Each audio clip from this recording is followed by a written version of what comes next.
Buenos días, hermanos, a quienes no he saludado. Es un gozo estar acá compartiendo la palabra del Señor. Y damos gracias al Señor por ella, que es nuestra lámpara fiel para guiarnos a toda la verdad de Dios. Antes de ir a la palabra en sí que vamos a estudiar hoy, quiero compartirles un pasaje cortito que dice así: Por lo demás, hermanos, gozaos en el Señor. A mí no me es molesto el escribiros las mismas cosas, y para vosotros es seguro. Pablo habla esto a los hermanos de Filipos porque él había estado muchas veces con ellos y había estado largas jornadas predicando en las tardes, en las noches enteras, y seguramente les enseñó mucho del Señor y les entregó fielmente el mensaje. Pero él, al escribirles la carta, sabiendo que ellos ya sabían estas cosas, les habla cariñosamente y les dice que no va a estar nunca de más el conocer una y otra vez la misma palabra y atesorarla en sus corazones. Les invito a orar al Señor. Padre Santo, te alabamos, sabiendo que tu palabra es sabia, es útil para enseñarnos, para redarguirnos, para corregirnos y para instruirnos en justicia, como ella misma lo declara. Queremos hoy que así sea, que nos instruyas, que nos hable a nuestros corazones, y aunque ya la sepamos y aunque la habramos leído muchas veces, Señor, queremos que nuevamente nos hables y nos fortalezcas a través de ella. Oramos en Cristo Jesús. Amén. El apóstol Juan nos está escribiendo y estamos estudiando de él y meditando en estas cosas que él escribe a la iglesia, y él habla en el capítulo 2 y está hablando de un tema muy preponderante, muy importante para la iglesia, que él lo va a corroborar una y otra vez dentro de la carta, de una y otra forma. Y dice en el capítulo 2, en su primera carta del capítulo, de los versículos 9 al 11, el que dice que está en la luz y aborrece a su hermano, está todavía en tinieblas. El que ama a su hermano permanece en la luz, y en él no hay tropiezo. Pero el que aborrece a su hermano está en tinieblas, y anda en tinieblas y no sabe a dónde va, porque las tinieblas le han cegado los ojos. El que dice que está en la luz y aborrece a su hermano está todavía en tinieblas. Al principio de esta carta, el apóstol Juan, habla de una comunión rica a la que están los hermanos en Cristo, a la que están los creyentes redimidos por Cristo, están invitados a participar. ¿Qué es esta comunión? Esta es una comunión tan especial que es con el Padre, que es verdaderamente con el Padre y con su Hijo Jesucristo. Pablo declara que él ya está en esta comunión, y esta comunión será tan buena, hermanos, y verdadera, mientras quienes la mantengan estén y anden en la verdad de Cristo y caminen también en la luz de Cristo y de Dios, como habla el capítulo 1. Si estamos en luz como Él está en luz, tenemos comunión unos con otros, etcétera, ¿cierto? Ya nos habla del perdón de Cristo también. Ahora, para los creyentes del primer siglo, para que ellos mantuvieran esta comunión tan importante, tan rica, tan especial, que Dios tenía y tiene preparada para sus santos, ellos debían obedecer un mandamiento importante. Y Juan habla de un mandamiento nuevo en esta carta, en el segundo capítulo. Y uno dice, bueno, ¿cuál es el mandamiento nuevo si ya se dieron en el Antiguo Testamento? Y este mandamiento en realidad no era tan nuevo como que fuera algo que nunca antes había dicho. Ya se había mencionado en el Antiguo Testamento y también lo había recalcado el Señor. ¿Cuál era este mandamiento nuevo? Que aunque era antiguo, ahora cobraba una nueva connotación, cobraba una nueva fuerza. Y dice el verso 7 del capítulo 2, hermanos, no os escribo un mandamiento nuevo, sino el mandamiento antiguo que habéis tenido desde el principio. Y este mandamiento antiguo es la palabra que habéis oído desde el principio. Sin embargo, verso 8, os escribo un mandamiento nuevo que es verdadero en él y en vosotros, porque las tinieblas van pasando y la luz verdadera ya alumbra. ¿Por qué lo presenta entonces Juan como un mandamiento nuevo? Porque ahora ya brillaba la luz de Cristo para que los mandamientos antiguos que tenía el pueblo de Dios pudieran cobrar una nueva vigencia, una nueva fuerza. Ahora ya podía cumplirlos el creyente en la gracia de Dios y por el amor del Señor. Miren el verso 8, dice la luz verdadera ya alumbra. Este mandamiento antiguo, hermanos, de la ley mosaica, que era buena, que no era gravosa para el creyente, como lo hemos estudiado ya, y como decía la palabra exhortada domingos atrás, esta ley nos fue dada para regular nuestra conducta frente a un Dios santo. No era una ley mala, era estricta, sí, era una ley severa, pero era severa y estricta porque el hombre era incapaz de cumplirla. Pero no era mala porque si era severa y estricta era porque estaba dando por un Dios santo que necesitaba que fuera así cumplida. Ahora, bajo el nuevo pacto de gracia y para el creyente renacido en Cristo, para el creyente regenerado por el Espíritu, por la obra de gracia de Dios, este mandamiento tenía un nuevo valor para el hombre en Cristo, que ya había recibido el amor de Dios en su corazón. Ya se le había dado la capacidad de amar. Por tanto, el apóstol dice aquí que están todos invitados a tener esta comunión con Dios y con Cristo y con sus hermanos. Pero deben, al tener esta comunión con los hermanos, deben amarlos y no aborrecerlos, no llegar a un odio, no llegar a una falta de amor, no tener un amor incompleto, no tener un amor débil, como pudieran tenerlos de afuera. Estamos llamados a un amor mucho mayor, mucho más especial, el amor divino de Dios. Y aún Pablo lo comprueba esto, lo corrobora. Y él cuando escribe a los hermanos de Roma, en el capítulo 5, verso 5, dice, y la esperanza no avergüenza, porque el amor de Dios ha sido derramado en nuestros corazones por el Espíritu Santo que nos fue dado. Qué hermoso, hermanos. Por lo tanto, Juan ahora está hablando a creyentes renacidos que han recibido el amor de Dios y que no pueden aborrecer a sus hermanos, a ninguno de ellos.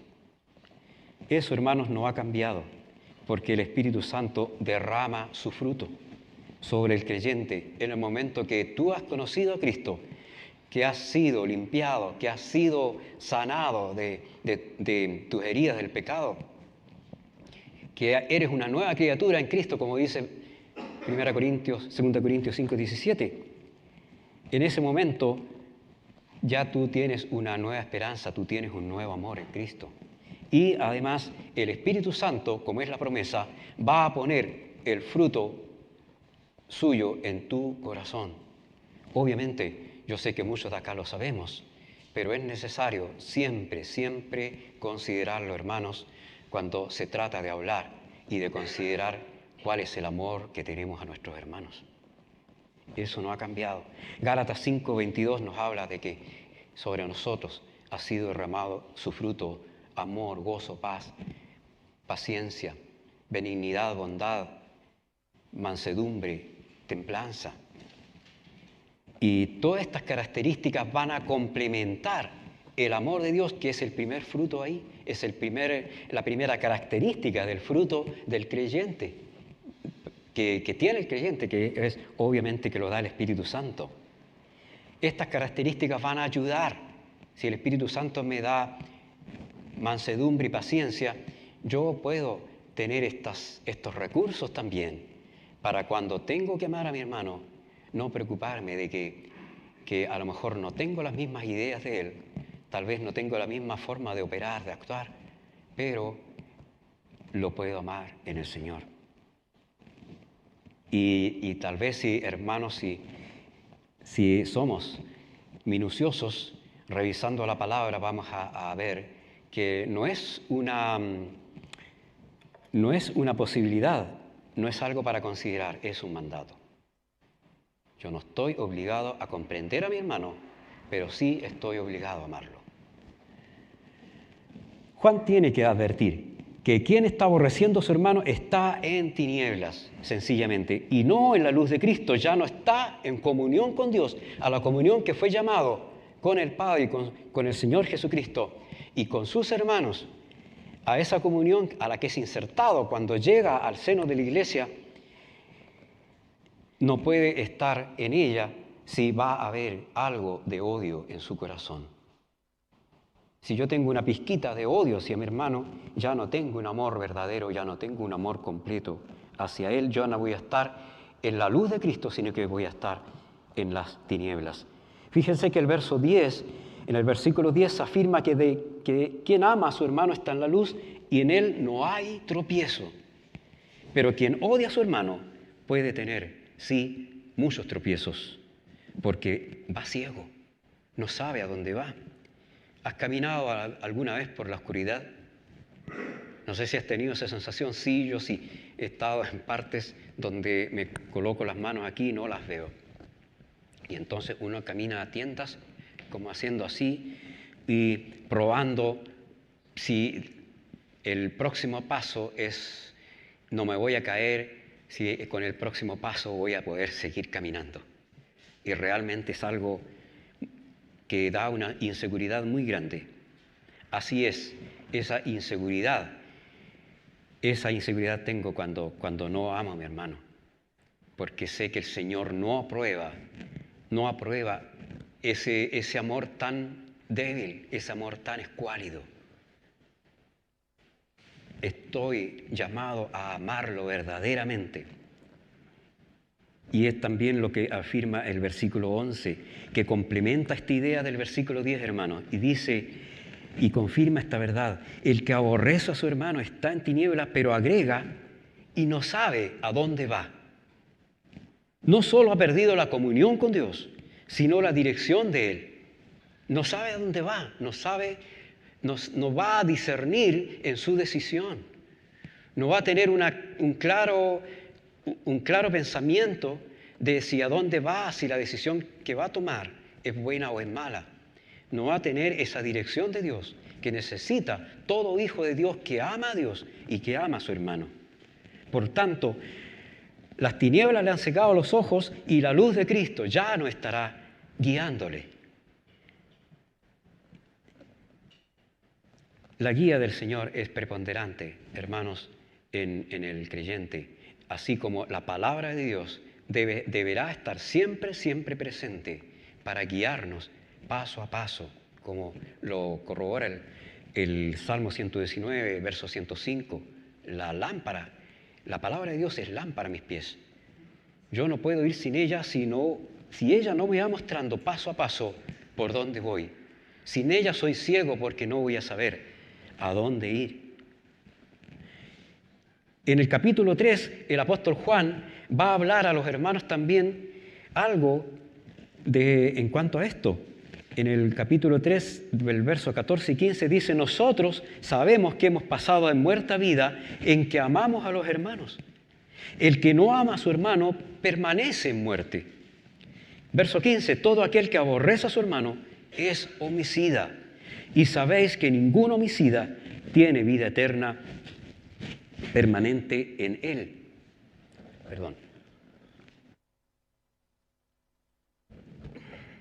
El que odia a su hermano, aquí está puesto al nivel de un asesino, está considerado como tal. No es menor, hermanos, no podemos soslayar este pecado. ¿Qué pecado? El no amar. El no amar como el Señor nos manda a hacerlo. Debemos darle la importancia que merece, porque en cualquier grado que se presente, esto va a generar en nuestras vidas amargura, falta de paz, impaciencia, intranquilidad, inseguridad, etcétera, etcétera, etcétera. Y usted dirá, bueno, pero es que yo nunca he llegado a tener tal vez tal odio hacia un hermano. Tal vez yo nunca he llegado a generar en mi corazón ese odio porque los amo a todos. Perfecto. Quiero invitarle, a revisar la historia de un hombre en la Biblia, un hombre que ciertamente era sabio, tal vez no tanto como Salomón, pero sí era un rey llamado a gobernar el pueblo porque tenía cierta capacidad, ciertamente tenía un discernimiento bueno y era un hombre temeroso de Dios también. Este rey comienza teniendo envidia por un joven que era más alabado que él, por sus victorias militares. Lo vitoreaban a él a este joven más que a él, que también era un guerrero. Y él comienza teniendo tristeza en su corazón por las virtudes de David. Y eso es la envidia, dolor y tristeza por el bienestar ajeno. Es eso. Y esta envidia se fue acrecentando en el rey Saúl hasta llegar al odio. Y ese odio finalmente generó en Saúl el deseo de matar a este joven y perseguirlo hasta matarlo. Hasta que llega una ocasión en que este rey se ve traicionado por los sacerdotes del templo. Los manda a llamar, porque, perdón hermano, no vamos a revisar los eventos que muestran cómo este rey empezó a odiar a este joven, pero sí quiero mostrar el momento en que este odio llegó casi a su punto cúlmine. Y él manda a llamar a los sacerdotes y les dice esto el rey Saúl: ¿por qué habéis conspirado contra mí, tú y el hijo de Isaí? Esto dice Saúl al sacerdote Ahimelech. Sigue el versículo: cuando le diste pan y espada y consultaste por él a Dios para que se levantase contra mí y me acechase como lo hace hoy día. ¿Por qué? Entonces Ahimelech respondió al rey y dijo: ¿y quién entre todos tus siervos es tan fiel como David, yerno también del rey, que sirve a tus órdenes y es ilustre en tu casa?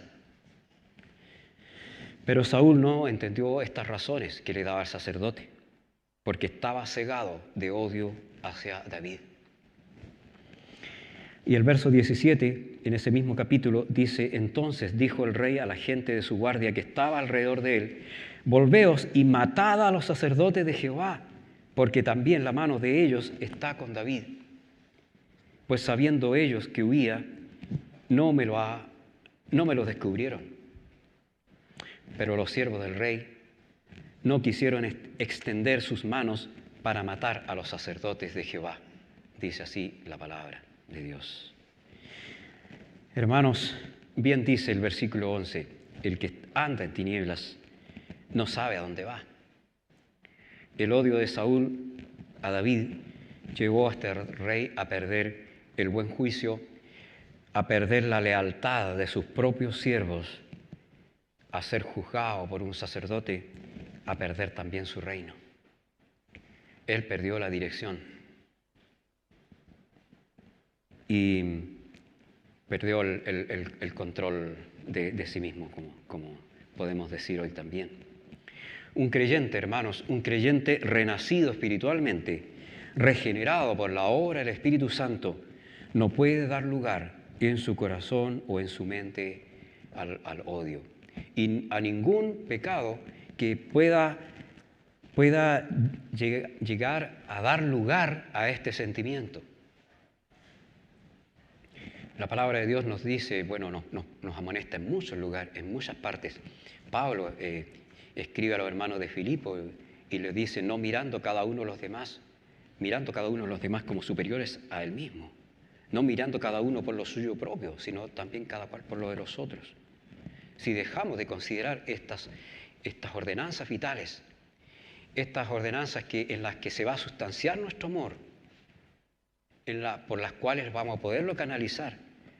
Vamos a perder el buen juicio que debe tener un creyente y vamos a llegar a odiar a un hermano.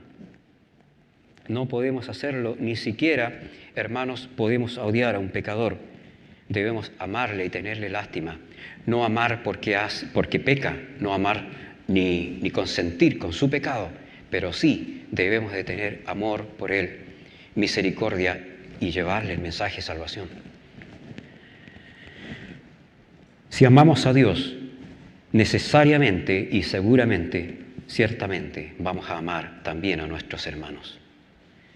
El apóstol Juan nos habla en el capítulo 4, versos 7 y 8, amados, amémonos unos a otros, porque el amor es de Dios. Todo aquel que ama a Dios es nacido de Dios y conoce a Dios. Y el que no ama no ha conocido a Dios, porque Dios es amor. Y ahí simplemente está diciendo que no podemos amar si no hemos conocido a Dios.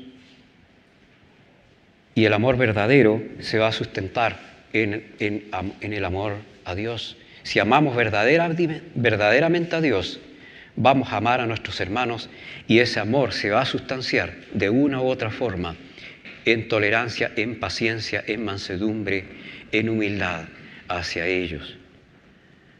¿Cómo? La pregunta es, ¿cómo entonces puede un creyente renacido en Cristo no amar? O amar menos, o amar de mala forma, como lo exige Dios.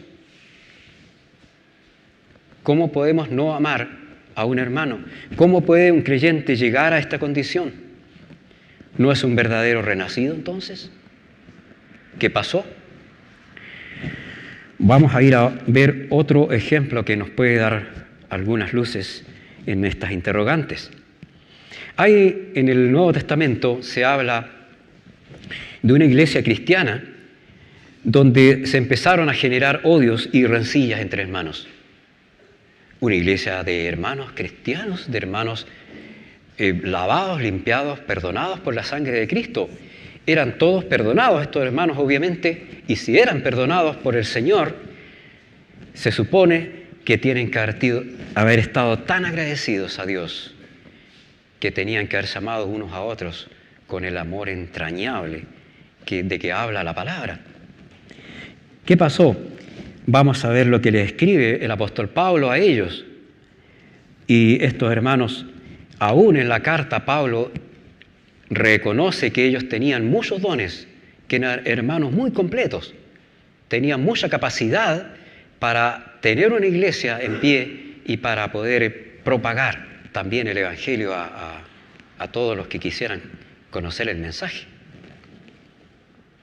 Pablo les habla en el capítulo 1 de su carta y le escribe a los corintios, sí, y le dice, gracias doy a mi Dios siempre por vosotros, por la gracia de Dios que os fue dada en Cristo Jesús. Perfecto, hasta ahí estamos muy bien. Porque en todas las cosas fuisteis enriquecidos en Él, en toda palabra y en toda ciencia. Qué hermoso, hermanos espirituales que han sido enriquecidos, recibieron seguramente muchos dones para servirle, tenían mucha capacidad, conocían la palabra. También estos hermanos tenían conocimiento del mensaje y de la palabra que hasta ese entonces estaba escrita. Y dice, aún en toda palabra fueron enriquecidos y en toda ciencia. Eso es de que tenían también un buen discernimiento en Cristo para entender la Escritura. De tal manera, verso 7, que nada os falta en ningún don, esperando la manifestación de nuestro Señor Jesucristo. Perfecto. Les escribe el apóstol Pablo y les dice, ustedes tienen tanta capacidad, tienen todos los dones, tienen dones hermosos para servirle, de tal manera que solamente tienen que esperar la segunda venida de Cristo, manteniéndose en esa fe y en ese servicio que están dando al Señor. Pero ¿qué pasó después? ¿Por qué tiene Pablo que escribirles esta carta? Vamos a la misma carta, pero a los versos 10 y 11, y dice, Os ruego pues, hermanos, por el nombre de nuestro Señor Jesucristo, que habléis todos una misma cosa y que no haya entre vosotros divisiones, sino que estéis perfectamente unidos en una misma mente y en un mismo parecer. Porque he sido informado acerca de vosotros, hermanos míos, por los de Cloé, que hay entre vosotros contiendas. Y aquí está, hermanos, tristemente declarando de que estos hermanos sabios, estos hermanos llenos de la sabiduría de Dios y del fruto del Espíritu, de los dones, tenían divisiones entre ellos. No estaban perfectamente unidos como Dios quería que estuvieran. No estaban teniendo una misma mente y un mismo parecer. Y eso quiere decir que podían ellos entregar un servicio, pero estaban tirando uno para un lado y otro para otro, estaban desunidos. No tenían un mismo parecer, un mismo sentir. ¿Qué consejo podía darles Pablo? ¿Qué solución podía haber ya para hermanos que comenzaban a odiarse mutuamente y desobedecían el mandato divino? Y también podríamos decir qué consejo, qué podríamos hacer nosotros en esa situación si se generaran entre nosotros contiendas, odios, disensiones. ¿Cuál es el consejo del apóstol Pablo a estos hermanos? Capítulo 1, verso 20 al 30. Pues mirad, hermanos, vuestra vocación, que no sois muchos sabios según la carne, ni muchos poderosos, ni muchos nobles. Pablo les muestra que no les sirve tanto su posición social de nobles, de entendidos, ni de poderosos.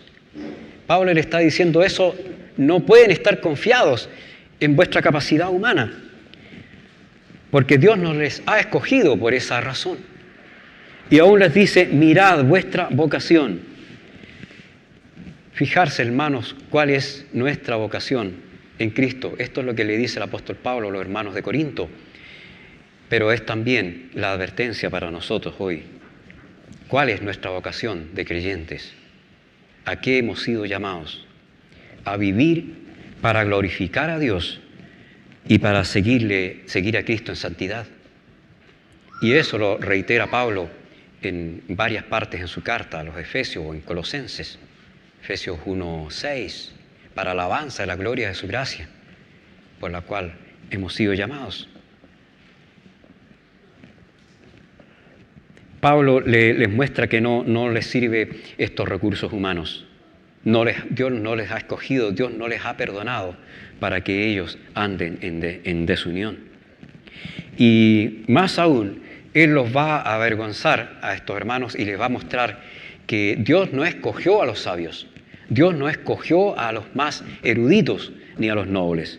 Verso 27 dice, sino que lo necio del mundo escogió Dios para avergonzar a los sabios, y lo débil del mundo escogió Dios para avergonzar a lo fuerte. Mas por Él estáis vosotros en Cristo Jesús, el cual nos ha sido hecho por Dios sabiduría, justificación, santificación y redención. Por Él, ¿a quién se refiere? A Dios, ciertamente, a Dios Padre. Por la gracia de Dios están ustedes en Cristo, porque Dios Padre quiso tenerlos en su corazón desde antes de la fundación del mundo.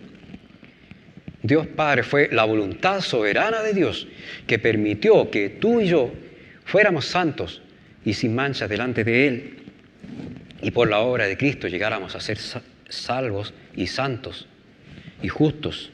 Él nos presenta como justos y santos ante Dios. Pero no porque yo pueda ser sabio o porque tú puedas ser sabio o puedas tener todos los dones o puedas tener capacidad ahora. Debemos acordarnos que todo procede de Dios. Y si algo somos, si algo tenemos, no es por mérito nuestro, sino es solamente por la bondad de Dios. Solamente porque Él quiso. En Efesios 1:5 el apóstol Pablo les dice, fuisteis predestinados y adoptados como hijos por medio de Jesucristo por el puro afecto de su voluntad. No hay otra razón, hermanos, no hay nada más que averiguar, no podríamos, investigando, por mucho que pudiéramos, llegar a saber por qué Cristo nos amó, solamente por el puro afecto de su voluntad. Por Él estáis vosotros en Cristo Jesús, el cual nos ha sido hecho por Dios sabiduría, justificación, santificación y redención, que es la obra que Dios hace en el creyente. Dios no buscó a lo mejor del mundo, sino a lo peor, a los pecadores. Y viendo esto, hermanos, considerando la obra de redención de la que somos beneficiarios sin tener mérito alguno, no podemos dejar de amar, no podemos aborrecer, no podemos odiar a personas que también han sido salvadas, también han sido perdonadas, igual que nosotros. No las vamos a perdonar nosotros. El Señor las amó y las amó. El Señor las amó, las perdonó, las salvó. Nosotros no podríamos juzgarlas. Ahora, hay instancias, yo sé que, hermanos queridos, hay instancias complicadas en nuestra comunión con los hermanos. Y cuando hay diferencias, cuando hay malos entendidos, y aún más cuando hay un pecado en que que yo tengo en mi corazón y con él voy a afectar a mi hermano, también yo debo llegar a una instancia en que debo pedir perdón y también hacer ver el pecado cuando está en otro, para que no se genere en mí un resentimiento y una amargura. Yo también debo hacerlo ver. Y eso sé que siempre lo consideramos. La palabra de Dios nos está mostrando una y otra vez de cuál debe ser nuestro perdón y cuál debe ser la forma en que vamos a tratar con nuestro hermano, con nuestro amado hermano, cuando él nos hiere. Si yo lo hiero, yo sé la ruta, yo sé el camino, porque tengo que ir y pedirle perdón, después pedir perdón también al Señor. O antes, como usted quiera. Pero si hay un pecado que un hermano me va a afectar a mí con él, yo no debo esperar a que en mi corazón se genere odio ni resentimiento, sino que debo ir y arreglar esa situación. Y es lo que el Señor enseña. Dice la palabra de Dios que el Señor, lo que el Señor mismo nos exhorta. Si tu hermano ve contra ti, son palabras del Señor en el Nuevo Testamento, habla con él haciéndole ver tu pecado, arregla cuentas con él, hácele ver su error. Ahora, si no hay posibilidad de hablar con él, si tu hermano te rechaza y no admite su pecado, entonces ya tienes que tomar otro camino. No puedes, hermano, estar en comunión, pero tampoco, hermanos, puedes tú generar odio en su corazón, aunque no te haya perdonado. El Señor perdonó a sus verdugos, Esteban perdonó también a quienes estaban destrozando ya su cuerpo con las piedras. Ellos tuvieron perdón para con sus enemigos. En las circunstancias más difíciles podremos caminar sin estas amarguras, sujetos al Señor, aun cuando no hayamos sido perdonados, cuando no nos hayan pedido perdón. Aún en las circunstancias más oscuras, hermanos, el Señor nos va a sostener y nos va a dar la paz, porque no vamos a depender de este hermano que no nos quiere perdonar, no vamos a depender de este hermano que pecó contra nosotros, sino que vamos a estar sostenidos por la gracia de Dios y vamos a estar en el amor de Dios, que es permanente, del cual nada nos puede apartar, como dice también Romanos 8:28. Y eso hay que tenerlo también presente, hermanos, procurar estar en paz con todos y amarlos a todos con el amor que el Señor nos ha dado. Qué gran bendición es habitar junto a los hermanos en armonía, sin odios, sin rencillas, sin disensiones, perfectamente unidos, hasta alcanzar todas las riquezas, como escribe el apóstol Pablo a los hermanos de Filipos, hasta alcanzar todas las riquezas de pleno entendimiento, a fin de conocer el misterio de Dios, el Padre, y de Cristo, Eso lo dice Colosenses 2:2. El amor nos ayudará a soportar, a perdonar, a soportar las faltas de los demás, y aún así a no admitir reproche hacia nuestros hermanos. Cuando perdonamos a nuestros hermanos también debemos olvidarnos la ofensa que hizo y no sacarla a relucir nunca más. El Señor perdonó nuestros pecados y echó a lo profundo del abismo nuestras faltas. No podemos generar odio en nuestro corazón aun cuando no nos hayan pedido perdón, aun cuando tengamos que soportar indiferencias, rechazos, cualquier falta. El amor las va a cubrir. Proverbios 10:12 dice, el odio despierta rencillas, pero el amor cubrirá todas las faltas.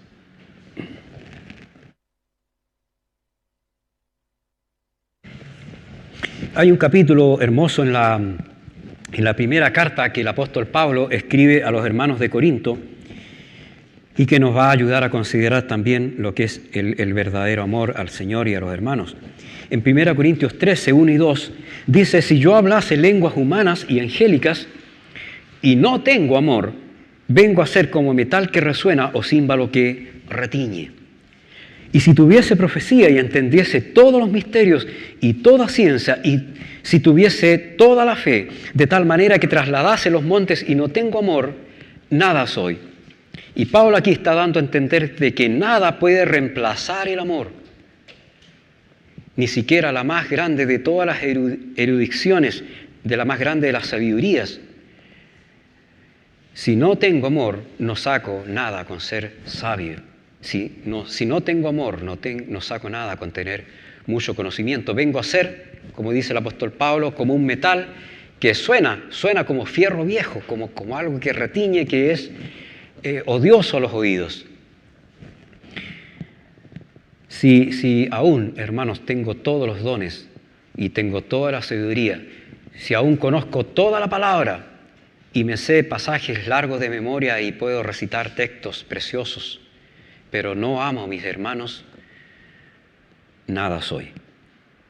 Y solamente estaré en tinieblas y lejos del Señor, apartado de la comunión de Dios y de la comunión de los hermanos. Puedo, sí, a lo mejor teniendo falta de amor, puedo buscar una comunión con Dios que no va a ser completa, no va a ser buena, porque Dios no me va a revelar su voluntad, no voy a tener una comunión completa con Dios.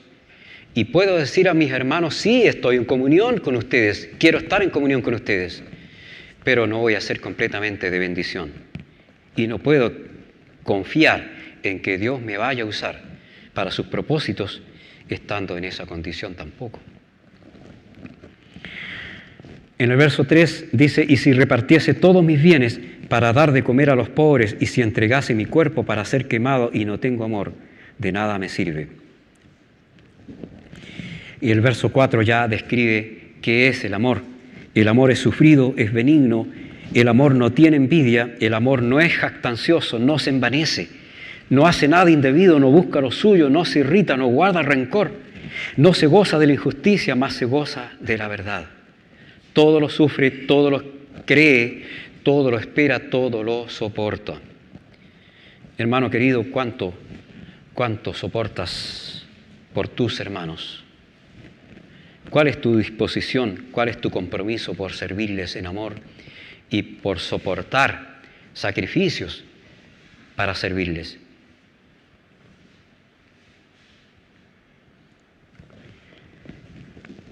¿Estás dispuesto a sacrificar tiempo por ellos? ¿Estás dispuesto a escucharles? Aun cuando sean súper largos y te tengan una hora ahí escuchándole sus problemas. ¿Estás dispuesto a soportar, a llevar cargas por ellos? ¿Estás dispuesto a llevarlos en oración ante el Padre y decir, Señor, amo a este hermano, pero quiero que tú también lo ayudes y lo fortalezcas y le permitas crecer ahora que yo siento que está débil? ¿Estás dispuesto a soportarlo, a tenerle paciencia, como dice la palabra, siendo humildes, siendo mansos, teniendo ese corazón que nos invita el Señor a tener, donde yo lo voy a soportar, donde yo voy a estar amándolo a pesar de. Fíjense que el versículo 4 dice que el amor es sufrido, es benigno.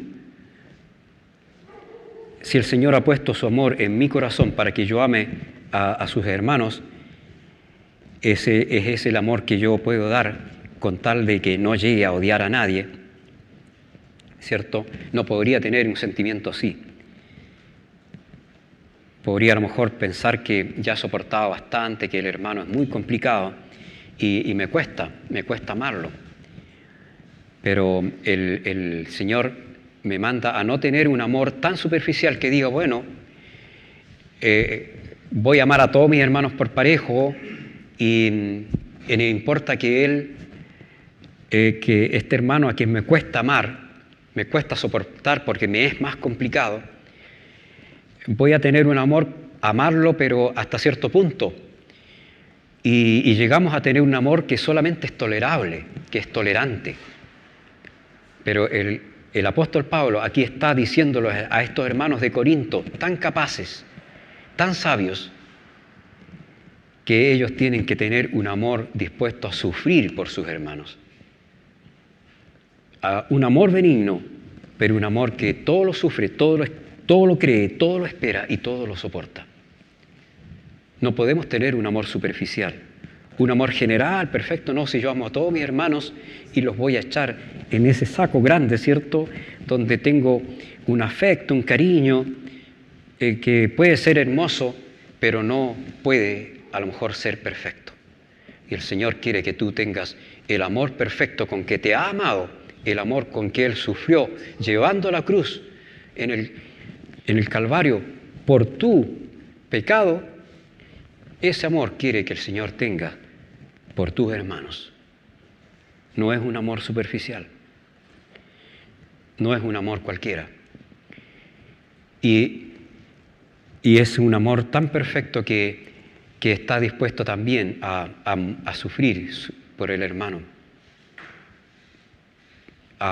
Y más allá de eso, a llevar la cruz, a llevar una cruz así como la llevó el Señor, pero no es que yo tenga que hacer un vía crucis, no es que yo tenga que tomar una cruz de madera y cargarla, sino que debo tener un amor que se sustancie en paciencia, en tolerancia, en humildad, en reconocer de que tengo que preocuparme de tal forma de mi hermano, de que tengo que llevarlo en oración, de que tengo que estar con él, de que tengo que preocuparme, de que tengo que soportarlo y aún sufrir heridas por su causa. Hay una historia, queridos hermanos, que quiero compartirles. Hay una historia de unos niños en Estados Unidos que dio origen a una canción popular incluso. Y se las voy a leer tal cual la encontré en la red. Una noche, en medio de una gran tormenta, se escucharon fuertes golpes en la puerta de un orfanato de Washington, D.C. Al abrir, el sacerdote de guardia encontró a dos niños, con muy poca ropa, cubiertos de nieve y muertos de frío.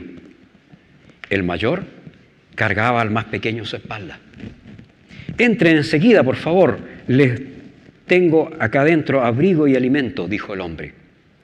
Y después, observando al menor, dijo: «Debe ser muy pesado». Pero el niño que cargaba con él respondió sin dudarlo: «Él no pesa, él es mi hermano». Y así debe ser nuestro amor para con nuestros hermanos, estar dispuesto a amarlos de tal forma de que en algún momento yo deba cargar con ellos.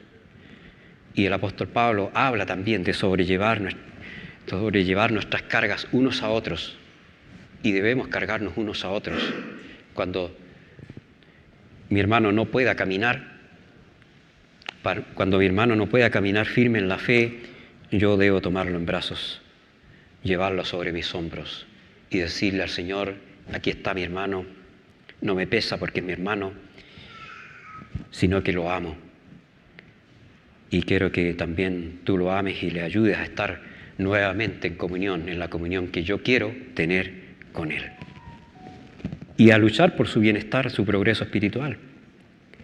Hermanos, que no te pese amar a tu prójimo, que no te pese amar a tu hermano, que no te pese eso, sino que sea un gozo en todo tiempo, en toda circunstancia, cualquiera sea la condición, el modo, carácter, la personalidad de tu hermano.